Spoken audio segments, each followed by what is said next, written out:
তোমরা কি জানো মাত্র 5 মিনিটে মাথা ব্যথা, স্ট্রেস, অ্যাংজাইটি অথবা এই সমস্ত কিছু কমে যাবে। অথবা যাদের ইনসোমনিয়া প্রবলেম বা ঘুমের সমস্যা রয়েছে তাদেরও কিন্তু এই যদি আমরা ডেইলি এই প্র্যাকটিসটা করি তাহলে কিন্তু কমে যাবে। তো এখন আমরা প্রাণায়াম করতে চলেছি, তার জন্য বেশি কিছু দরকার নেই, একটা শান্ত পরিবেশ লাগবে, ম্যাট যে লাগবে তারও সেটা দরকার নেই, যে কোনো চেয়ারে সোফাতে বসে খাটে বসে আমরা করতে পারবো এবং এটা যে কেউ করতে পারে। জোরে একটা শ্বাস নেবো, আমরা একটা কানের দুই পাশে আমরা আঙুলটাকে ঢুকিয়ে দেবো, চোখ বন্ধ থাকবে, কানও মুখটাও বন্ধ থাকবে। জোরে শ্বাস নেবো আর হামিং এর মতন উচ্চারণটা করবো, ভ্রমণের মতন।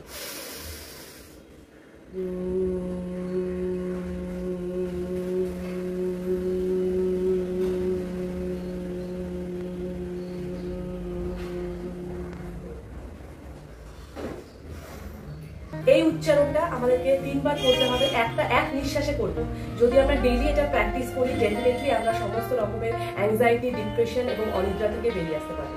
সো ফলো করুন এই ধরনের হেলথ টিপস পেতে। Bye bye.